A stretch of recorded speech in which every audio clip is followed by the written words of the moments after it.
Hi ಸ್ನೇಹಿತರೆ, ಮತ್ತೊಮ್ಮೆ ನಿಮ್ಮೆಲ್ಲರಿಗೂ ನಮ್ಮ ಈ ಒಂದು ಯೂಟ್ಯೂಬ್ ಚಾನಲ್ಗೆ ಸ್ವಾಗತ.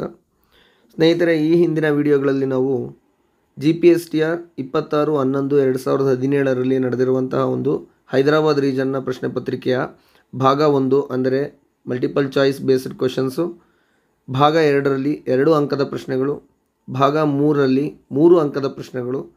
ಸೊ ತದನಂತರ ಇಂದಿನ ದಿನ ಅಂದರೆ ಕಡೆಯ ಒಂದು ಭಾಗ 4 ಅಂಕದ ಪ್ರಶ್ನೆಗಳು.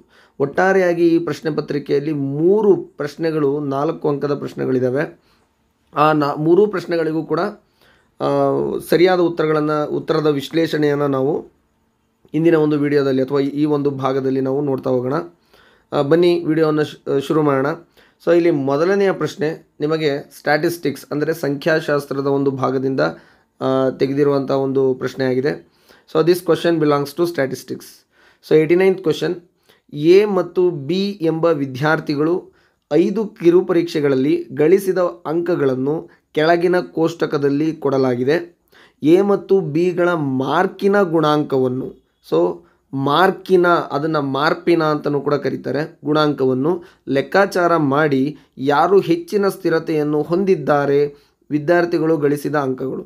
ಸೊ ಯಾರು ಹೆಚ್ಚಿನ ಸ್ಥಿರತೆ ಮೀನ್ಸ್ ಕನ್ಸಿಸ್ಟೆಂಟ್, ನೋಡಿ ತುಂಬ important.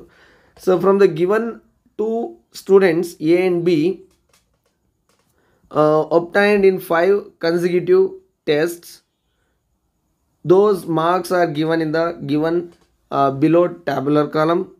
So then find the coefficient of variation and write which one is more consistent than the other student. ನೋಡಿ, ಯಾವ ವಿದ್ಯಾರ್ಥಿಯು ಇನ್ನೊಬ್ಬ ವಿದ್ಯಾರ್ಥಿಗಿಂತ ಹೆಚ್ಚು ಕನ್ಸಿಸ್ಟೆಂಟ್ ಆಗಿದ್ದಾನೆ. ಸೊ ಇಲ್ಲಿ ಕನ್ಸಿಸ್ಟೆಂಟ್, ಇನ್ಕನ್ಸಿಸ್ಟೆಂಟ್ ತುಂಬ ಜನಕ್ಕೆ ಗೊತ್ತಿರುತ್ತೆ. ಮಾರ್ಪಿನ ಗುಣಾಂಕ, ಕೋಎಫಿಷಿಯಂಟ್ ಆಫ್ ವೇರಿಯೇಷನ್. ನೋಡಿ, ಸರಳವಾಗಿ ಹೇಳ್ಬಿಡ್ತೀನಿ, ಇದನ್ನು ಓವರ್ ವ್ಯೂ ಯಾವ ರೀತಿ ಸಾಲ್ವ್ ಮಾಡಬೇಕಂತ. ಕೋಎಫಿಷಿಯಂಟ್ ಆಫ್ ವೇರಿಯೇಷನ್ನ ಸೂತ್ರ ನಿಮಗೆ ಗೊತ್ತಿದ್ದರೆ ನಿಮಗೆ ಗೊತ್ತಾಗುತ್ತೆ ಏನೆಲ್ಲ ಫೈಂಡ್ ಔಟ್ ಮಾಡಬೇಕಂತ. ನೋಡಿ ಸ್ನೇಹಿತರೆ, ಕೋಎಫಿಷಿಯಂಟ್ ಆಫ್ ವೇರಿಯೇಷನ್, ಸೊ ಇಲ್ಲಿ CV ಅಂತ ಕರಿತೀವಿ ನಾವು ಅದನ್ನು. Coefficient of variation is equal to sigma divide by X bar into 100. ನೋಡಿ ಸ್ನೇಹಿತರೆ, ಇಷ್ಟೇ ಸೂತ್ರ, ಸರಳವಾದ ಸೂತ್ರ. ಬಟ್ ಆದರೆ ಇಲ್ಲಿ 2 ಕೊಟ್ಟಿರುವಂಥ ಕೋಷ್ಟಕಕ್ಕೆ ನೀವು ಕೋಎಫಿಷಿಯಂಟ್ ಆಫ್ ವೇರಿಯೇಷನ್ ಅಂದರೆ ಮಾರ್ಕಿನ ಗುಣಾಂಕವನ್ನು ಕಂಡುಹಿಡಿಯಬೇಕು. ಸ್ನೇಹಿತರೆ, ಇಲ್ಲಿ ಗಮನಿಸ್ಬೋದು, ಕೋಎಫಿಷಿಯಂಟ್ ಆಫ್ ವೇರಿಯೇಷನ್ ಅಥವಾ ಮಾರ್ಕಿನ ಗುಣಾಂಕದಲ್ಲಿ ಸಿಗ್ಮಾ ಅಂದರೆ ಮಾನಕ ವಿಚಲನೆ ಅಥವಾ ಸ್ಟ್ಯಾಂಡರ್ಡ್ ಡಿವಿಯೇಷನ್. ಕೇಳೇ ಇರ್ತೀರ ಈ ಪದನ ನೀವು. ಇದು ಕೂಡ ಒಂದು ಮೆಷರ್ ಆಫ್ ಡಿಸ್ಪರ್ಷನ್ನು. ಎಕ್ಸ್ ಬಾರ್ ಅಂದರೆ ಸರಾಸರಿ ಅಥವಾ ಇಂಗ್ಲೀಷಲ್ಲಿ ಅದನ್ನು ಮೀನ್ ಅಂತ ಕರಿತೀವಿ. ಅಂದರೆ ಈ 2 ಕೋಷ್ಟಕಕ್ಕೆ ನೀವು ಮೀನು ಮತ್ತು ಸ್ಟ್ಯಾಂಡರ್ಡ್ ಡಿವಿಯೇಷನನ್ನು ಫೈಂಡ್ ಔಟ್ ಮಾಡಬೇಕು. ಸ್ಟ್ಯಾಂಡರ್ಡ್ ಡಿವಿಯೇಷನಲ್ಲಿ ನಿಮಗೆ 3 ಮೆಥಡ್ಸ್ ಬರುತ್ತೆ. One is direct method, assumed mean method, step deviation method ಅಂತ. ಮೀನ್ಗೂ ಕೂಡ ನಿಮಗೆ 3 ಮೆಥಡ್ಸ್ ಬರುತ್ತೆ: ಡೈರೆಕ್ಟ್ ಮೆಥಡ್, ಅಸ್ಯೂಮ್ಡ್ ಮೀನ್ ಮೆಥಡ್, ಸ್ಟೆಪ್ ಡಿವಿಯೇಷನ್. ಸೊ ನೀವು ಯಾವುದಾದ್ರೂ ಕೂಡ ಅಪ್ಲೈ ಮಾಡ್ಬೋದು. ಬಟ್ ನಾವಿಲ್ಲಿ ಡೈರೆಕ್ಟ್ ಮೆಥಡನ್ನೇ ಫಾಲೋ ಮಾಡ್ತೀವಿ. ಮೊದಲನೇದಾಗಿ ನೀವು ಕೋಎಫಿಷಿಯಂಟ್ ಆಫ್ ವೇರಿಯೇಷನ್ನ ಫೈಂಡ್ ಔಟ್ ಮಾಡೋಕ್ಕಿಂತ ಮುಂಚೆ ಸ್ಟ್ಯಾಂಡರ್ಡ್ ಡಿವಿಯೇಷನ್ ಮತ್ತು ಮೀನನ್ನು ಕಂಪಲ್ಸರಿ ಫೈಂಡ್ ಔಟ್ ಮಾಡಬೇಕು. ಹೇಗೆ ಗೊತ್ತಾಗುತ್ತೆ ಇದು ಅಂದರೆ, ಕೋಎಫಿಷಿಯಂಟ್ ಆಫ್ ವೇರಿಯೇಷನ್ನ ಸೂತ್ರ ಯಾರಿಗೆ ನೆನಪಿರುತ್ತೋ ಅವರಿಗೆ ಇದು ಗೊತ್ತಿರುತ್ತೆ. ಸರಿ, coefficient of variation find out ಮಾಡ್ತೀವಿ. ನಂತರ who is consistent than the other, ಯಾರು ಹೆಚ್ಚಿನ ಸ್ಥಿರತೆಯನ್ನು ಹೊಂದಿದ್ದಾರೆ ಅಂತ ಫೈಂಡ್ ಔಟ್ ಮಾಡೋಕ್ಕೆ ಕೂಡ ನಿಮಗೊಂದು ಐಡಿಯಾ ಕೊಡ್ತೀನಿ ಇಲ್ಲಿ ನಾನು.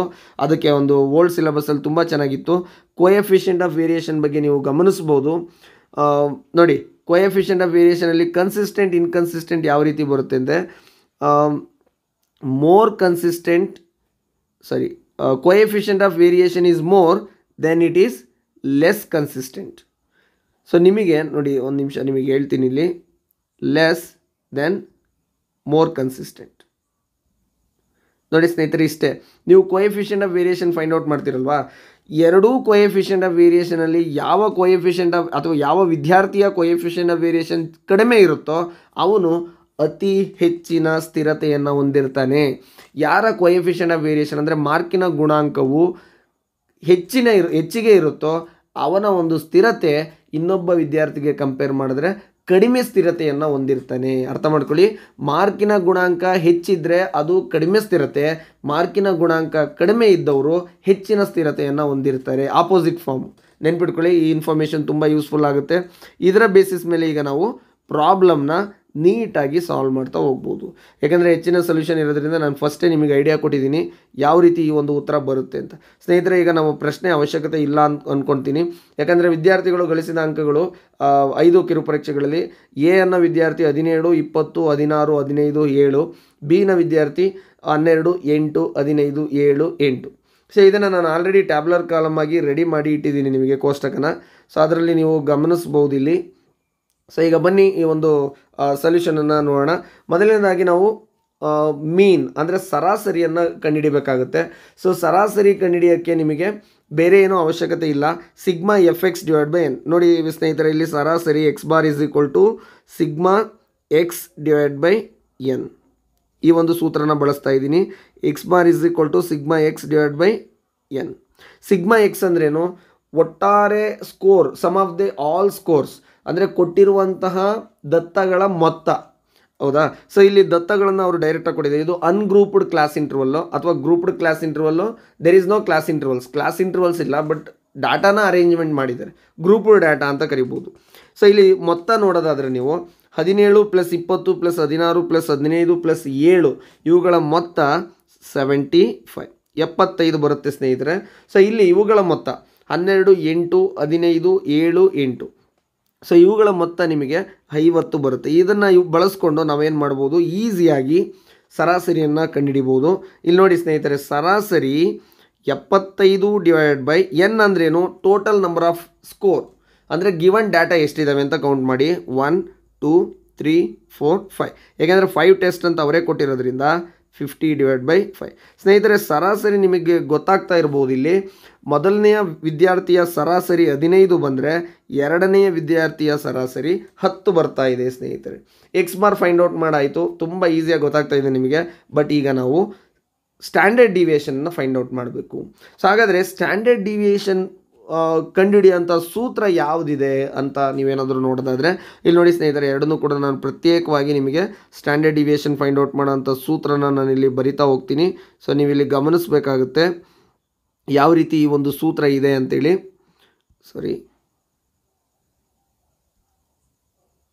ಇಲ್ಲಿ ನೀವು ಸೂತ್ರವನ್ನು ಗಮನಿಸೋದಾದರೆ sigma or standard deviation is equal to square root of sigma D square divide by n minus sigma ಸಾಕು. ಡೈರೆಕ್ಟ್ ಮೆಥಡನ್ನು ಯೂಸ್ ಮಾಡೋವಂಥವ್ರಾದರೆ sigma D square divide by n ಅನ್ನೋ ಒಂದು ಸೂತ್ರ ಬಳಸಿದ್ರೆ ಸಾಕಾಗುತ್ತೆ. ಸೊ ಇದೇ ಸೂತ್ರನ ನಾನು 2 ಬಾರಿ ಅಪ್ಲೈ ಮಾಡ್ತೀನಿ, ಯಾಕಂದರೆ 2 ಸ್ಟ್ಯಾಂಡರ್ಡ್ ಡಿವಿಯೇಷನ್ಗಳನ್ನು ಇಲ್ಲಿ ನಾನು ಫೈಂಡ್ ಔಟ್ ಮಾಡಬೇಕಾಗಿದೆ. ಸೊ ಹಾಗಾಗಿ ಈಗ ನೋಡಿ, sigma D square divide by N. Sigma D ಅಂದ್ರೇನು? ಸಿಗ್ಮಾ ಅಂದರೆ ಸಮೇಷನ್, ಡಿ ಅಂದ್ರೇನು? ಡಿವಿಯೇಷನ್. ಇಲ್ಲಿ ನಾನು ಸೂತ್ರನ ಬರೆದಿದ್ದೀನಿ.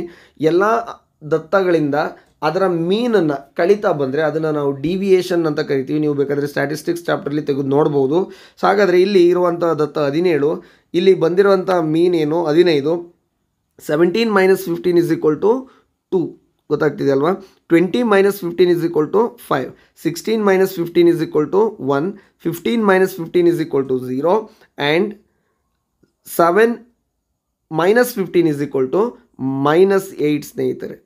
ಸೊ ನಂತರ ನೀವು ಡಿ ಸ್ಕ್ವೇರ್ ಮಾಡಬೇಕಂದ್ರೆ deviation, square of the deviation. ಯಾಕೆಂದರೆ ಸೂತ್ರದಲ್ಲಿ ನಿಮಗೆ sigma D square divide by N ಅಂತ ಇರೋದ್ರಿಂದ ನೀವು ಡಿ ಸ್ಕ್ವೇರ್ ಕಾಲಮ್ ಕೂಡ ಫೈಂಡ್ ಔಟ್ ಮಾಡಬೇಕಾಗುತ್ತೆ. ನೋಡಿ ಡಿ ಸ್ಕ್ವೇರ್ ಏನು ಬರುತ್ತೆ ಅಂತ. 2 2s are 4, 5 5s are 25, 1 1s are 1, 0 0s are 0, 8 8s are 64. ನೋಡಿ ಸ್ನೇಹಿತರೆ, ಋಣಾತ್ಮಕ ಇರುವಂತಹ ಒಂದು 8 ಧನಾತ್ಮಕ ಆಗಿ ಪರಿವರ್ತನೆ ಆಗುತ್ತೆ, ಯಾಕಂದರೆ ನಾವಿಲ್ಲಿ ಸ್ಕ್ವೇರ್ ಮಾಡ್ತಾ ಇದ್ವಿ. ಸೊ ನಂತರ ಇಲ್ಲಿ ಸಿಗ್ಮಾ ಡಿ ಸ್ಕ್ವೇರ್ನ ಬೆಲೆಯನ್ನು ಕಂಡುಹಿಡಿಯೋದಾದರೆ sum of these numbers 4 + 25 + 1 + 0 + 64. So ಒಟ್ಟಾರೆ ನಿಮಗೆ ಇಲ್ಲಿ ಮೊತ್ತ 94 ಬರುತ್ತೆ ಸ್ನೇಹಿತರೆ. ಅದು ಸೈಡಲ್ಲಿ ಇರಲಿ. ಸೊ ನಂತರ ಎರಡನೇ ಕೋಷ್ಟಕದಲ್ಲಿರುವಂಥ ಡಿವಿಯೇಷನನ್ನು ಫೈಂಡ್ ಔಟ್ ಮಾಡೋದಾದರೆ 12 - 10 2, 8 - 10 -2, 15 - 10 5, 7 - 10 -3, 8 - 10 -2. ಸೊ ಇದನ್ನು ಸ್ಕ್ವೇರ್ ಮಾಡಿದ್ದೆ ಆದರೆ 4 4 25 9 4. ಸ್ನೇಹಿತರೆ, ಇಲ್ಲಿ ಸಿಗ್ಮಾ ಡಿ ಸ್ಕ್ವೇರ್ನ ಬೆಲೆಯು ನಿಮಗೆ ಮೊತ್ತ ನೋಡೋದಾದರೆ 45 ಬರುತ್ತೆ, 46 ಬರುತ್ತೆ. ನೀವು ಬೇಕಾದರೆ ಕೌಂಟ್ ಮಾಡ್ಬೋದು. ಸೊ ಈ 2 ವ್ಯಾಲ್ಯೂಗಳು ಸಿಕ್ಕಿದ್ರೆ ಸಾಕು, ನೀವು ಈಸಿಯಾಗಿ ನೀವು ಇಲ್ಲಿ ಸ್ಟ್ಯಾಂಡರ್ಡ್ ಡಿವಿಯೇಷನ್ ಮಾನಕ ವಿಚಲನೆಯನ್ನು ಫೈಂಡ್ ಔಟ್ ಮಾಡ್ಬೋದು. ಸಿಗ್ಮಾ = ಸಿಗ್ಮಾ ಡಿ ಸ್ಕ್ವೇರ್ನ ಬೆಲೆ ಮೊದಲನೇ ಕೋಷ್ಟಕದಲ್ಲಿ 94 divide by total number of data. So ಒಟ್ಟಾರೆ ನಮಗೆ ಕೊಟ್ಟಿರೋಂಥ ಟೆಸ್ಟ್ಗಳೆಷ್ಟು 5. Sigma is equal to sigma D square sigma is equal to sigma D square ಅಂದರೆ 46. ನೋಡಿ ಸ್ನೇಹಿತರೆ, ಎರಡಕ್ಕೂ ಕೂಡ ಸಿಗ್ಮಾ ಅಂತಲೇ ಕರಿತೀವಿ ನಾವಿಲ್ಲಿ. ಇದನ್ನು ನಾವು ಸಮೇಷನ್ ಅಂತ ಕರಿತೀವಿ, ಇದನ್ನು ಕೂಡ sigma, that means standard deviation ಅಂತ ಕರಿತೀವಿ. ಸೊ ಸ್ನೇಹಿತರೆ, ಈಗ ಸಿಗ್ಮಾ ಈಸ್ ಈಕ್ವಲ್ ಟು ಅಥವಾ standard deviation is equal to 94/5 ಅಂದರೆ 18.8. ಇಲ್ಲಿ standard deviation is equal to 46/5 ಅಂದರೆ 9.2. ಸೊ ಈ ಎರಡು ಸ್ಕ್ವೇರ್ ರೂಟ್ ಆಫ್ 18.8 ಮತ್ತು ಸ್ಕ್ವೇರ್ ರೂಟ್ ಆಫ್ 9.2ಗೆ nearer square roots. So square root find out ಮಾಡೋಕ್ಕೆ ನೀವು ಯಾವುದಾದ್ರೂ ಮೆಥಡನ್ನು ಯೂಸ್ ಮಾಡಿ. ನಾನಿಲ್ಲಿ ಆ ಮೆಥಡ್ಗಳನ್ನೆಲ್ಲ ಇನ್ಕ್ಲೂಡ್ ಮಾಡಲಿಕ್ಕೆ ಆಗಲ್ಲ, ಯಾಕಂದರೆ ತುಂಬ ಟೈಮ್ ಆಗೋದ್ರಿಂದ ನಾನು ಡೈರೆಕ್ಟಾಗಿ ಇಲ್ಲಿ ಆನ್ಸರ್ನ ತೊಗೊತಾ ಇದ್ದೀನಿ. ದಯವಿಟ್ಟು ಯಾರೋ ಕ್ಯಾಲ್ಸಿನ ಯೂಸ್ ಮಾಡಬೇಡಿ. ನಿಮಗೆ ಲಾಂಗ್ ಡಿವಿಷನ್ ಮೆಥಡ್ ಅಂತ ಗೊತ್ತೇ ಇರುತ್ತೆ, ಆ ಒಂದು ಮೆಥಡನ್ನು ಫಾಲೋ ಮಾಡ್ಬೋದು. ಅಥವಾ ನಿಮಗೆ ಇನ್ನಿತರ ಮೆಥಡ್ಗಳು ಯಾವುದೇ ಗೊತ್ತಿದ್ರೂ ಕೂಡ ನೀವು ಅದನ್ನು ಬಳಸ್ಕೋಬೋದಾಗಿರುತ್ತೆ. 18.8ನ ನಿಯರರ್ ಸ್ಕ್ವೇರ್ ರೂಟು 4.3 ಬರುತ್ತೆ. ಬೇಕಾದರೆ ಇನ್ನೊಂದು ಒಂದು ಪಾಠದಲ್ಲಿ ಅಥವಾ ಕ್ಲಾಸಲ್ಲಿ ನಾನು ಈ ಒಂದು ಲಾಂಗ್ ಡಿವಿಷನ್ ಮೆಥಡನ್ನು ಹೇಳ್ಕೊಡ್ತೀನಿ. ಸೊ 3.03 ಇಲ್ಲಿ ಸ್ಕ್ವೇರ್ ರೂಟ್ ಆಫ್ 9.2ಗೆ 3.03 ಬರುತ್ತೆ. ಸೊ ಈಗ ನಾವು ಮಾರ್ಕಿನ ಗುಣಾಂಕ ಅಂದರೆ coefficient of variation CV is equal to standard deviation divide by x bar into 100. So ಇಲ್ಲೂ ಕೂಡ ಅಷ್ಟೇ, CV is equal to standard deviation divide by x bar into 100. ತುಂಬ 4 ಅಂಕದ ತುಂಬ ಇಂಪಾರ್ಟೆಂಟ್ ಪ್ರಶ್ನೆ ಇದು. 4.3 ಡಿವೈಡ್ ಬೈ ಇಲ್ಲಿ ಮೀನ್ ಏನು ಬಂದಿದೆ ಫಸ್ಟ್ ಟ್ಯಾಬ್ಲರ್ ಕಾಲಮಲ್ಲಿ 15 ಇಂಟು 100. ಸೊ ಇಲ್ಲಿ coefficient of variation is equal to standard deviation 3.03 divide by mean ಅಂದರೆ 10 ಇಲ್ಲಿ ಗಮನಿಸ್ಬೋದು ನೀವು ಇಂಟು 100. ಸ್ನೇಹಿತರೆ, ಮೊದಲನೇದಾಗಿ ನೀವು ಡೆಸಿಮಲ್ ಸಂಖ್ಯೆಯನ್ನು ಗುಣಿಸಿದಾಗ 4.3 ಇಂಟು 100 430 ಡಿವೈಡ್ ಬೈ 15. ಸೊ ಇಲ್ಲಿ 3.03 into 100 which is equal to 303 divide by 10. So ನೋಡಿ ಸ್ನೇಹಿತರೆ, coefficient of variation of first tabular column is 28.7. then coefficient of variation of second column is 30.3. So ನೀವೇ observe ಮಾಡ್ಬೋದು, when compare to first coefficient of variation and second coefficient of variation, first one is lesser than second one. So ಈಗ ಹೇಳಿ answer ಯಾವುದು ಅಂತ, ಯಾಕಂದರೆ ನಿಮಗೆ ಗೊತ್ತಾಗ್ತಾ ಇರ್ಬೋದು ಇವಾಗ ಆನ್ಸರ್ ಯಾವುದು ಅಂತ. ಸೊ ಇಲ್ಲಿ ಉತ್ತರ ಬಂದು student A is more consistent than student B, ಹೌದಲ್ವಾ? Therefore student A is more consistent than student B.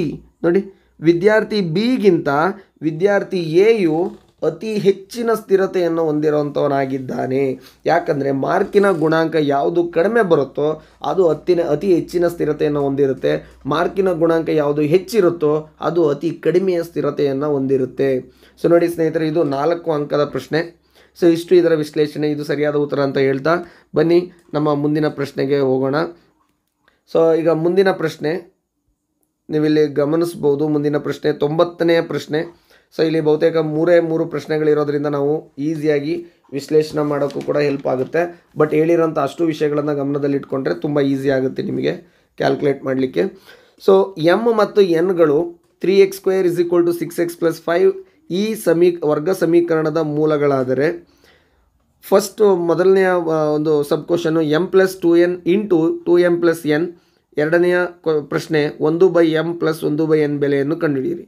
ಅಂದರೆ here m and n, if m and n are the roots of the quadratic equation 3x² = 6x + 5, then find m+2n into 2m + n and 1/m + 1/n.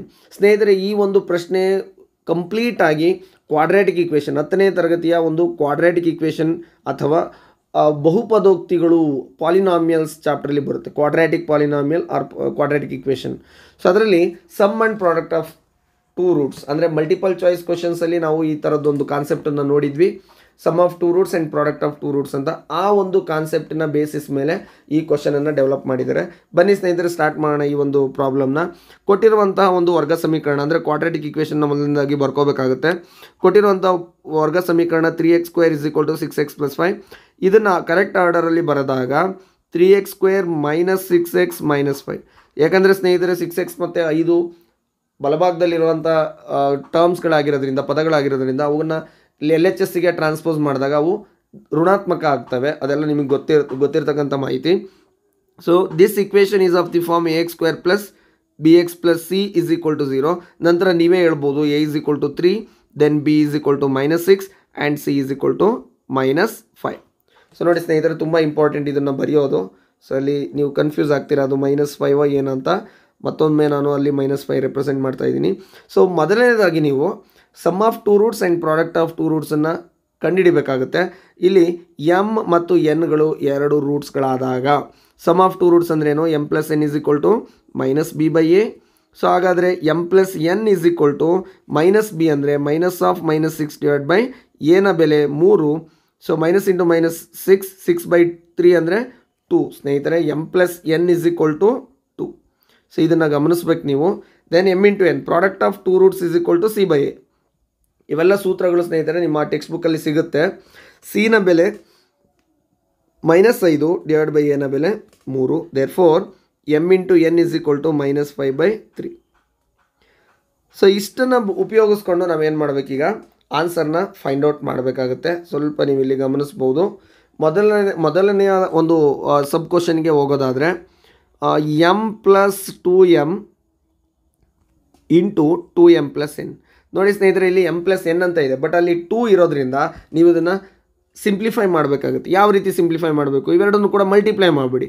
ನೋಡಿ multiply ಮಾಡೋದು ಹೆಂಗೆ ಅಂದರೆ m of 2m plus n plus 2m of 2m plus n. ಅಂದರೆ ನೀವು ಈ ಒಂದು ಬೀಜೋಕ್ತಿನ ಅಥವಾ ಈ ಒಂದು ಎಕ್ಸ್ಪ್ರೆಷನನ್ನು m plus n and in terms of m into n ಈ ಫಾರ್ಮಲ್ಲಿ ಇರೋ ಥರನೇ ಕನ್ವರ್ಟ್ ಮಾಡಬೇಕು. ಆಗ ನಾವು ಈ ಎರಡೂ ಬೆಲೆಗಳನ್ನು ಸಬ್ಸ್ಟಿಟ್ಯೂಟ್ ಮಾಡಿದಾಗ ನಮಗೆ ಅದರ ಉತ್ತರ ಸಿಗುತ್ತೆ. ನೋಡೋಣ ಈಗ. M into 2m 2m square plus M into N mn plus 2m into M 2m into 2m. ಅಲ್ಲಿ ಗಮನಿಸಬೇಕು, 2m ಇಂಟು 2m ಇದೆ 4m square plus 2m into N 2mn. ಹೌದಲ್ವಾ? ಸೊ ಇಷ್ಟು ನಿಮಗೆ ಆನ್ಸರು ಬರುತ್ತೆ. ಗಮನಿಸ್ತಾ ಇದ್ದೀರಾ? ಸೊ ನಂತರ ನೀವು 2m square plus mn plus 4m ಇಲ್ಲಿ 2n ಪ್ಲಸ್ m ಅಂತ ಇದೆ ಅಂತ 2n ಇದೆ. ದಯವಿಟ್ಟು ಕ್ಷಮಿಸಬೇಕು ಸ್ನೇಹಿತರೆ, ಇಲ್ಲಿ ನಾನು ಬರೆಯುವಾಗ ಇಲ್ಲೊಂದು ಟರ್ಮನ್ನು ಮಿಸ್ ಮಾಡಿದ್ದೀನಿ. ಸೊ ಹಾಗಾಗಿ ಕಂಪ್ಲೀಟ್ ಟರ್ಮ್ನೇ ಚೇಂಜ್ ಮಾಡಬೇಕಾಗುತ್ತೆ. ಈಗ ಇದು 2m ಅಲ್ಲ 2n ಆಯಿತಾ. So 2n m plus 2n into 2m plus n. ನಾವು ಬರೆಯುವಾಗೂ ಕೂಡ ನಾವೇನಾದರೂ ಒಂದು ಸ್ವಲ್ಪ ಮಿಸ್ಟೇಕ್ ಮಾಡಿದ್ರೆ ಕಂಪ್ಲೀಟ್ ಆನ್ಸರ್ ರಾಂಗ್ ಆಗೋ ಚಾನ್ಸಸ್ ಇರುತ್ತೆ. ನೋಡಿ ಈಗ multiplication m of 2m plus n into plus 2n of 2m plus N.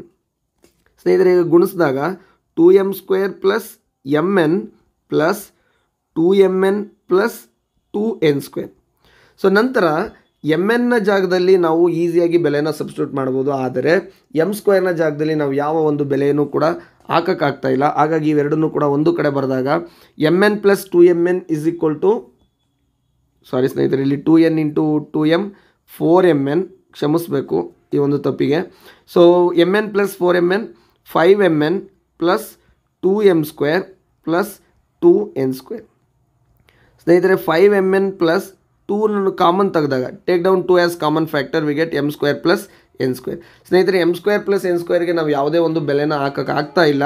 ಹಾಗಾಗಿ m ಸ್ಕ್ವೇರ್ ಪ್ಲಸ್ n ಸ್ಕ್ವೇರ್ನೂ ಕೂಡ ನೀವು m plus n or m into n ಫಾರ್ಮಲ್ಲಿ ಬರೆದಾಗ, ಸೊ ಈಗ ನಿಮಗೆ ವಿಶೇಷವಾಗಿ ನಿಮಗೆ ಗೊತ್ತಿರುತ್ತೆ m plus n whole square ಅಂತ ನೀವು ಎಕ್ಸ್ಪೆಂಡ್ ಮಾಡೋದಾದರೆ m square plus n square plus 2mn ಅಂತ ಬರುತ್ತೆ. ಹೌದಲ್ವಾ? ಸೊ ಈ m square plus n square ಜಾಗದಲ್ಲಿ ನಾವು ಈ ಒಂದು ಎಕ್ಸ್ಪ್ಯಾನ್ಷನನ್ನು ಬರೀಬೋದು. ಅರ್ಥ ಆಗ್ತಿದೆಯಾ?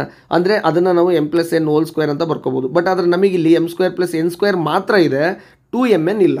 ಹಾಗಾದರೆ ಇದನ್ನು ಯಾವ ರೀತಿ ಬರಿಬೋದು ಈ ಜಾಗದಲ್ಲಿ? So m square plus n square is equal to m plus n whole square minus 2mn. ಹೌದಲ್ವಾ? ಸೊ ಯಾಕೆ ಹೇಳಿ, m plus n whole square ಅಂದ್ರೇನು? m square plus n square plus 2mn. ಅದರಲ್ಲಿ ಮೈನಸ್ 2mn ಮಾಡಿದಾಗ ನಮಗೆ 2mn cancel ಆಗಿ m square plus n square ಬರುತ್ತೆ. ಅಂದರೆ m square plus n square ಜಾಗದಲ್ಲಿ ನಾವು ಈ ಒಂದು ಎಕ್ಸ್ಪ್ರೆಷನನ್ನು ಬರೀಬೋದು. ಅದಕ್ಕೆ ರೀಸನ್ ಕೂಡ ಗೊತ್ತಾಗಿದೆ ಅಂತ ಭಾವಿಸ್ತಾ ಇದ್ದೀನಿ. 5mn plus 2 of m plus n whole square minus 2mn. ಸರಿನಾ ಸ್ನೇಹಿತರೆ? ಸೊ ಈಗ ನಮ್ಮ ಬೆಲೆಗಳನ್ನು ಸಬ್ಸ್ಟಿಟ್ಯೂಟ್ ಮಾಡೋಣ. m ಇಂಟು n ಅಂದರೆ -5/3, 5 of -5/3 plus 2 of m plus n ಅಂದರೆ 2 ಸ್ಕ್ವೇರ್ ಮೈನಸ್ 2 ಇಂಟು -5/3, ಯಾಕಂದರೆ m ಇಂಟು n ನ ಬೆಲೆ -5/3. ಸೊ 5 5 is 25, ಮೈನಸ್ ಇಂಟು 5 25 ಆಯಿತು, minus 5 into -5 25, -25 divide by 3 plus 2 of 2 square ಅಂದರೆ 4, ಮೈನಸ್ ಇಂಟು ಮೈನಸ್ ಪ್ಲಸ್ 10/3. ಸ್ನೇಹಿತರೆ -25 divide by 3 plus 2 of 4 3 is 12, 12 plus 10 22 divide by 3. So final ಆಗಿ -25 divide by 3 plus 44 divide by 3 ಬರುತ್ತೆ. ನೀವು ಈಸಿಯಾಗಿ like fraction ಇದು, ನೀವು ಈಸಿಯಾಗಿ ಆನ್ಸರ್ನ ಫೈಂಡ್ ಔಟ್ ಮಾಡ್ಬೋದು ಅನಿಸುತ್ತೆ. m plus 2n into 2m plus n is equal to -25/3 plus 44/3 is equal to 19/3 is the answer. ನೋಡಿ ಸ್ನೇಹಿತರೆ, ಮೊದಲನೇ ಕ್ವಶನಿಗೆ ನೀವು ಈಸಿಯಾಗಿ ಉತ್ತರನ ಹುಡುಕ್ಬೋದು. ಅದೇ ರೀತಿಯಲ್ಲಿ ಎರಡನೆಯ ಪ್ರಶ್ನೆ ಬಂದು ನಿಮಗೆ 1/m plus 1/n is equal to, ಸ್ನೇಹಿತರೆ ಇದನ್ನು ಕ್ರಾಸ್ ಮಲ್ಟಿಪ್ಲೈ ಮಾಡಿದಾಗ ಅಥವಾ addition of 2 fractions, unlike fraction ಯಾವ ರೀತಿ ಆ್ಯಡ್ ಮಾಡ್ತೀರೋ ಅದೇ ರೀತಿಯಲ್ಲಿ ಆ್ಯಡ್ ಮಾಡಿ. n into 1n plus m into 1m divide by m plus n. ಸ್ನೇಹಿತರೆ ಇದನ್ನು ನಾವು m plus n divide by m plus n ಅಂತ m into n m plus n ಅಂತ ಬರಿತಾ ಇದ್ದೀನಿ ನಾನಲ್ಲಿ. ಇಲ್ಲಿ ಡಿನಾಮಿನೇಟ್ರಲ್ಲಿ ನಾವು ಯಾವಾಗಲೂ n into 1 n, m into 1 n divide by m into n. So ಆಗ m ಪ್ಲಸ್ n ನ ಬೆಲೆ 2, m ಇಂಟು n ನ ಬೆಲೆ -5/3. ಸ್ನೇಹಿತರೆ ಇದನ್ನು ನಾವು 2/1 ಇಂಟು -3/5 ಅಂತ ಬರೆದಾಗ -6/5 ಈಸ್ ದ ರೈಟ್ ಆನ್ಸರ್. ಸ್ನೇಹಿತರೆ ಇಲ್ಲಿ ಮೊದಲನೆಯ ಉತ್ತರ 19/3, ಎರಡನೆಯ ಆನ್ಸರು -6/5 ಆರ್ 6/-5. ಎರಡು ಒಂದೇ ಸ್ನೇಹಿತರೆ, 6/-5 ಅಂದ್ರೂ ಒಂದೇ, -6/5 ಅಂದ್ರೂ ಒಂದೇ. ಸೊ ಇದೇ ರೀತಿಯ ಪ್ರಶ್ನೆಗಳು ನಿಮಗೆ ಕ್ವಾಡ್ರಾಟಿಕ್ ಈಕ್ವೇಷನ್ ಅನ್ನೋ ಚಾಪ್ಟ್ರಲ್ಲಿ ಅಥವಾ ಪಾಲಿನಾಮಿಯಲ್ಸ್ ಅಂತ ಚಾಪ್ಟ್ರಲ್ಲಿ 10th ಸಿಲೆಬಸ್ಸಲ್ಲಿ ಸಿಗುತ್ತೆ. ಬೇಕಾದರೆ ಹೋಗಿ ಟ್ರೈ ಮಾಡ್ಬೋದು. ಈ ಒಂದು ಪ್ರಶ್ನೆಗೆ ಕಂಪ್ಲೀಟ್ ಅನಾಲಿಸಿಸು ಈ ರೀತಿ ಆಗಿರುತ್ತೆ. ಬನ್ನಿ ಮುಂದಿನ ಪ್ರಶ್ನೆಗೆ ಹೋಗೋಣ. ಇದು ಕೊನೆಯ ಪ್ರಶ್ನೆ ಮತ್ತು ಅತಿ ಸರಳವಾದ ಪ್ರಶ್ನೆ. 4 ಅಂಕದ ಪ್ರಶ್ನೆ ಪತ್ರಿಕೆಯಲ್ಲಿ ಅತಿ ಸರಳವಾದ ಪ್ರಶ್ನೆ ಅಂದರೆ ಇದೇ ಇರ್ಬೋದು, ಇದುವರೆಗೂ ಸಾಲ್ವ್ ಮಾಡಿರೋಂಥ ಕ್ವಶನ್ ಪೇಪರಲ್ಲಿ. ಸೊ ಬನ್ನಿ ಶುರು ಮಾಡೋಣ. 7 ಸೆಂಟಿಮೀಟರ್ ತ್ರಿಜ್ಯವನ್ನು ಹೊಂದಿರುವ ಒಂದು ವೃತ್ತದ ಜ್ಯಾವು ಕೇಂದ್ರದಲ್ಲಿ ಲಂಬಕೋನವನ್ನು ಉಂಟು ಮಾಡುತ್ತದೆ. ಹಾಗಾದರೆ ಅನುರೂಪವಾದ ಲಘು ವೃತ್ತಖಂಡದ ವಿಸ್ತೀರ್ಣವನ್ನು ಕಂಡುಹಿಡಿಯಿರಿ.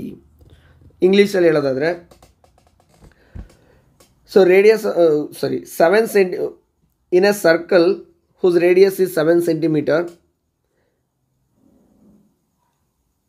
and the chord of a circle which creates 90 degree at the center, then find the area of the segment formed by the chord of a circle ಅಂತ ಕೇಳಿದ್ದಾರೆ. ಅಂದರೆ ನೀವು ಡಯಾಗ್ರಾಮಲ್ಲಿ ಅಬ್ಸರ್ವ್ ಮಾಡ್ಬೋದು. ಇದಕ್ಕೆ ನಾವೇನಂತ ಕರಿತೀವಿ? ಜ್ಯಾ ಅಂತ ಕರಿತೀವಿ. ಕಾರ್ಡ್ ಆಫ್ ಎ ಸರ್ಕಲ್ ಅಂತ. AB ಅನ್ನೋದು ಇಲ್ಲಿ ಜ್ಯಾ ಆಗಿದೆ. ಆ ಮಾರ್ಕ್ ಮಾಡಿದ್ದೀನಲ್ವ ಆರೆಂಜ್ ಕಲರಲ್ಲಿ, ಆ ರೀಜನನ್ನು ನಾವು ಸೆಗ್ಮೆಂಟ್ ಅಂತ ಕರಿತೀವಿ. ನೋಡಿ ಇದನ್ನು ನಾವು ಸೆಗ್ಮೆಂಟ್ ಅಂತ ಕರಿತೀವಿ. ಕನ್ನಡದಲ್ಲಿ ಅದನ್ನು ಲಘು ವೃತ್ತಖಂಡ, ಈ ಮೇಲ್ಗಡೆ ಇದೆಯಲ್ಲ ಈ ಪೋರ್ಷನ್ನು, ಇದನ್ನು ನಾವು ಅಧಿಕ ವೃತ್ತಖಂಡ ಅಂತ ಕರಿತೀವಿ. ಆಯಿತಾ? ಸೊ ಈ ಲಘು ವೃತ್ತಖಂಡದ ಒಂದು ಏರಿಯಾನ ಫೈಂಡ್ ಔಟ್ ಮಾಡಬೇಕು. ಸೊ ಇದು 10ನೇ ತರಗತಿಯ ಏರಿಯಾ ರಿಲೇಟೆಡ್ ಟು ಸರ್ಕಲ್ಸ್, ವೃತ್ತದ ಮೇಲಿನ ವಿಸ್ತೀರ್ಣದ ಒಂದು ಪಾಠದಲ್ಲಿ ನಿಮಗೆ ಈ ಒಂದು ಪ್ರಶ್ನೆಗಳು ಸಿಗ್ತವೆ. ಈ ಪ್ರಶ್ನೆಗೆ ಉತ್ತರ ನೀವು ಗಮನಿಸ್ಬೋದು. ರೇಡಿಯಸ್ ಎಷ್ಟು ಕೊಟ್ಟಿದ್ದಾರೆ ಅವರು? 7 ಸೆಂಟಿಮೀಟರ್ ಅಂತ ಕೊಟ್ಟಿದ್ದಾರೆ. ಸೊ ಹಾಗಾಗಿ ವೃತ್ತದ ಜ್ಯಾವು ಕೇಂದ್ರದಲ್ಲಿ ಲಂಬ ಕೋನವನ್ನು ಉಂಟು ಮಾಡುತ್ತದೆ. Then angle O is equal to 90 degree. Very important ಅದು. ಸೊ ಇಲ್ಲಿ ಯಾವ ರೀತಿ ನಾವು ಇಲ್ಲಿ ಆ ಒಂದು ಮಾರ್ಕ್ ಮಾಡಿರೋಂಥ ಶೇಡೆಡ್ ಪಾರ್ಟ್ನ ಏರಿಯಾ ಅಥವಾ ಸೆಗ್ಮೆಂಟಿನ ಏರಿಯಾ ಫೈಂಡ್ ಔಟ್ ಮಾಡಬೇಕಂದ್ರೆ 10ನೇ ತರಗತಿಯಲ್ಲಿ ಒಂದು ಸೂತ್ರ ಇದೆ. Area of segment is equal to area of segment AXB. ನಾನು ಡೈರೆಕ್ಟಾಗಿ ಬರಿತಾ ಇದ್ದೀನಿ. AXB is equal to area of sector OAB minus area of triangle OAB. ನಿಮಗೀಗ ಐಡಿಯಾ ಬಂದಿರ್ಬೋದು. ನೋಡಿ ಸ್ನೇಹಿತರೆ, ಇದರಲ್ಲಿ ನಾವು ಸೆಕ್ಟರ್ನ ಏರಿಯಾ ಫೈಂಡ್ ಔಟ್ ಮಾಡ್ಬೋದು. ಏನು ಫಾರ್ಮುಲಾ ಅದಕ್ಕೆ? θ/360 × πr² ಅಂದರೆ ಇಷ್ಟು ಸಿಗುತ್ತೆ ನಿಮಗೆ. ನೋಡಿ ಇದನ್ನು ನಾವು ಸೆಕ್ಟರ್ ಅಂತ ಕರಿತೀವಿ. ಆ ಸೆಕ್ಟರಲ್ಲಿ ಲಘು ವೃತ್ತಖಂಡ ಕೂಡ ಇನ್ಕ್ಲೂಡ್ ಆಗಿರುತ್ತೆ. ಆ ಸೆಕ್ಟರ್ನ ಏರಿಯಾದಲ್ಲಿ ತ್ರಿಭುಜದ ವಿಸ್ತೀರ್ಣವನ್ನು ಕಳೆದಾಗ ನಮಗೆ ಲಘು ವೃತ್ತಖಂಡದ ಏರಿಯಾ ಸಿಗುತ್ತೆ. ಅದಕ್ಕೆ ನೀವು ಫಾರ್ಮುಲಾ ತಿಳ್ಕೊಬೇಕಾಗುತ್ತೆ. ತುಂಬ ಇಂಪಾರ್ಟೆಂಟ್ ಇಲ್ಲಿ ಫಾರ್ಮುಲಾ. ಸೊ ಹಾಗಾಗಿ ನಾನು ಇಲ್ಲಿ ಫಾರ್ಮುಲಾನ ಬರೆದಿದ್ದು ಸೊ ನಿಮಗೆ ಗೊತ್ತಿರುತ್ತೆ ಅಂತ ಅಂದ್ಕೊಂಡಿದ್ದೀನಿ. ಈ ಒಂದು ಸ್ಟೇಟ್ಮೆಂಟ್ ಗೊತ್ತಿದ್ರೆ ಸಾಕು, ಈಸಿಯಾಗಿ ನೀವು ಆನ್ಸರ್ನ ಫೈಂಡ್ ಔಟ್ ಮಾಡ್ತೀರಾ. ಸೊ ಲಘು ವೃತ್ತಖಂಡದ ವಿಸ್ತೀರ್ಣವು area of sector O A B ಅಂದರೆ theta divide by 360 degree into pi r square minus area of triangle ಅಂದರೆ half into base into height. ಯಾಕಂದರೆ ಅದು ಒಂದು ಲಂಬಕೋನ ತ್ರಿಭುಜ ಅಲ್ವಾ, ಹಾಗಾಗಿ half into base into height. ಇಲ್ಲಿ ತೀಟಾ ಅಂದರೆ ಈ ವೃತ್ತದ ಕೇಂದ್ರದಲ್ಲಿ ಮಾರ್ಪಟ್ಟಿರುವಂಥ ಕೋನ ಎಷ್ಟಂತೆ 90 ಡಿಗ್ರಿ ಡಿವೈಡ್ ಬೈ 360 ಇಂಟು ಪೈನ ಬೆಲೆ 22/7 ಇಂಟು ರೇಡಿಯಸ್ ಏನು ಕೊಟ್ಟಿದ್ದಾರೆ 7 ಇಂಟು 7 ಮೈನಸ್ ಹಾಫ್ ಇಂಟು ಇಲ್ಲಿ ಬೇಸ್ 7 ಸೆಂಟಿಮೀಟರ್, ಹೈಟ್ ಕೂಡ 7 ಸೆಂಟಿಮೀಟರ್. ಸೊ 7 ಇಂಟು 7 ಆಯಿತಾ. ಸೊ ಈಗ ನೋಡಿ 0 get cancelled out, 9 4s 7 cancel ಮಾಡಿ 22 ಇಂಟು 7 ಅಂದರೆ ನಿಮಗೆ ಇಲ್ಲಿ ಇನ್ನೂ ಕೂಡ ಡಿವೈಡ್ ಮಾಡ್ಬೋದು. 2 2s 2 11s 11 7s 77 divide by 2 minus 7 7s 49 divide by 2. ನೋಡಿ ಸ್ನೇಹಿತರೆ ಎಷ್ಟು ಈಸಿಯಾಗಿ ಆನ್ಸರ್ ಬರುತ್ತೆ ಅಂದರೆ 77 minus 49 is equal to 28 divided by 49 28 divide by 2 ಬರುತ್ತೆ. So 2 1s 2 4s. So your final answer is 14 centimetre square. So ನೋಡಿ ಇಷ್ಟು ಈ ಸರಳವಾಗಿ ನಾವೇನು ಮಾಡ್ಬೋದು, ಈ ಒಂದು ಪ್ರಶ್ನೆಗೆ ಉತ್ತರನ ಹುಡುಕ್ಬೋದಾಗಿರುತ್ತೆ. So 14 centimetre square is the area of the given segment, that means minor segment. ನೋಡಿ ಇಂಗ್ಲೀಷಲ್ಲಿ ಲಘು ವೃತ್ತಖಂಡ ಅಂದರೆ ಮೈನರ್ ಸೆಗ್ಮೆಂಟ್, ಅಧಿಕ ವೃತ್ತಖಂಡ ಅಂದರೆ ಮೇಜರ್ ಸೆಗ್ಮೆಂಟ್ ಅಂತ ಕರಿತೀವಿ. ನೋಡಿ ಲಘು ವೃತ್ತಖಂಡ. ಇನ್ನೂ ಕೆಲವೊಬ್ರು ಏನು ಮಾಡ್ತಾರೆ, ಇದನ್ನು ಲೆಂತಿ ಸೊಲ್ಯೂಷನ್ ಮಾಡ್ತಾರೆ. ಯಾವ ಥರ ಅಂದರೆ area of sector first find out ಮಾಡ್ತಾರೆ, area of triangle second find out ಮಾಡ್ತಾರೆ, ನಂತರ ಈ ಒಂದು ಸ್ಟೆಪ್ನ ಮಾಡ್ತಾರೆ. Area of segment A X B is equal to area of sector O A B minus area of triangle O A B ಅಂತ. ನೋಡಿ ಸ್ನೇಹಿತರೆ, ನೀವು ಯಾವ ರೀತಿನಾದರೂ ಮಾಡಿ ಅದು ಲೆಂತಿ ಆಗುತ್ತೆ, ಇದು 4 ಮಾರ್ಕ್ಸ್ ಸಿಗಲ್ವಾ ಅಂತ ನೀವೇನು ಗಾಬರಿ ಆಗೋ ಅವಶ್ಯಕತೆ ಇಲ್ಲ. ಇದಕ್ಕೂ ಕೂಡ ನಿಮಗೆ ಫುಲ್ ಮಾರ್ಕ್ಸ್ ಕೊಡ್ತಾರೆ. 4 ಮಾರ್ಕ್ಸಿಗೆ 4 ಮಾರ್ಕ್ಸು ಕೂಡ ಸಿಗುತ್ತೆ. ಇಷ್ಟು ಸ್ನೇಹಿತರೆ ಈ ಒಂದು ಪ್ರಶ್ನೆ ಪತ್ರಿಕೆ ಅಂದರೆ 26/11/2017 ನಡೆದಿರುವಂಥ ಹೈದರಾಬಾದ್ ರೀಜನಲ್ಲಿ ಕೊಟ್ಟಿರುವಂಥ ಪ್ರಶ್ನೆ ಪತ್ರಿಕೆ. ಇದು GPSTRನ ಪ್ರಶ್ನೆ ಪತ್ರಿಕೆಯ 4 ಅಂಕದ ಪ್ರಶ್ನೆಗಳ ವಿಶ್ಲೇಷಣೆ ಆಗಿತ್ತು. ಈ ಒಂದು ವಿಶ್ಲೇಷಣೆ ಸಂಪೂರ್ಣವಾಗಿ ನಿಮಗೆ ಅರ್ಥವಾಗಿದೆ ಅಂತ ಭಾವಿಸ್ತಾ, ಇದೇ ರೀತಿಯ ಪ್ರಶ್ನೆಗಳು ನಿಮ್ಮ GPSTR ನೀವು ಎದುರಿಸೋಕೆ ಹೋಗ್ತಿರೋಂಥ GPSTRನ ಪ್ರಶ್ನೆ ಪತ್ರಿಕೆಗಳಲ್ಲೂ ಇರ್ಬೋದು. ಹಾಗಾಗಿ ಈ ಎಲ್ಲ ಒಂದು ಕಾನ್ಸೆಪ್ಟ್ಗಳ ನೋಟ್ಸ್ಗಳನ್ನು ಮಾಡ್ತಾ ಆ ಒಂದು ಫಾರ್ಮುಲಾಗಳನ್ನು ಬರೆದಿಟ್ಕೋಬೇಕು ಅಂತ ರಿಕ್ವೆಸ್ಟ್ ಮಾಡ್ತಾ ಈ ಒಂದು ನನ್ನ ಒಂದು ಈ ವಿಡಿಯೋನ ಮುಕ್ತಾಯಗೊಳಿಸುವಂಥ ಟೈಮ್ ಬಂದಿದೆ. ಸೊ ಇದೇ ರೀತಿಯಲ್ಲಿ ನಿಮಗೆ ಮುಂದಿನ ಯಾವುದೇ ಒಂದು ಪ್ರಶ್ನೆ ಪತ್ರಿಕೆಗಳು ಸಿಕ್ಕಲ್ಲಿ ಆ ಒಂದು ಪ್ರಶ್ನೆ ಪತ್ರಿಕೆಗಳ ವಿಶ್ಲೇಷಣೆಯನ್ನು ಕೂಡ ನನ್ನ ಈ ಒಂದು ಯೂಟ್ಯೂಬ್ ಚಾನಲ್ನಲ್ಲಿ ಅಪ್ಲೋಡ್ ಮಾಡ್ತೀವಿ. ಆ ಎಲ್ಲ ಸದುಪಯೋಗಗಳನ್ನು ನೀವು ಉಪಯೋಗಿಸ್ಕೋಬೇಕು ಅಂತ ಕೇಳ್ತಾ, ಇದೇ ರೀತಿ ನಮ್ಮ ಈ ಒಂದು ಚಾನಲ್ಗೆ ಸಪೋರ್ಟ್ ಮಾಡ್ತಾಯಿರಿ. ತುಂಬ ಜನಕ್ಕೆ ಶೇರ್ ಮಾಡಿ ಮತ್ತು ಲೈಕ್ ಮಾಡ್ತಾಯಿರಿ ನಿಮಗೆ ಇಷ್ಟವಾದರೆ ಈ ವಿಡಿಯೋಗಳು. ಇದೇ ರೀತಿ ನೀವು ಈ ಚಾನಲ್ಗೆ ಸಪೋರ್ಟ್ ಮಾಡ್ತಾನೆ ಇರಿ ಅಂತ ಕೇಳ್ಕೊತ ಈ ನಮ್ಮ ಒಂದು ವಿಡಿಯೋನ ಮುಗಿಸ್ತಾ ಇದ್ದೀನಿ. ಧನ್ಯವಾದಗಳು ಈ ವಿಡಿಯೋವನ್ನು ನೋಡಿದ್ದಕ್ಕೆ.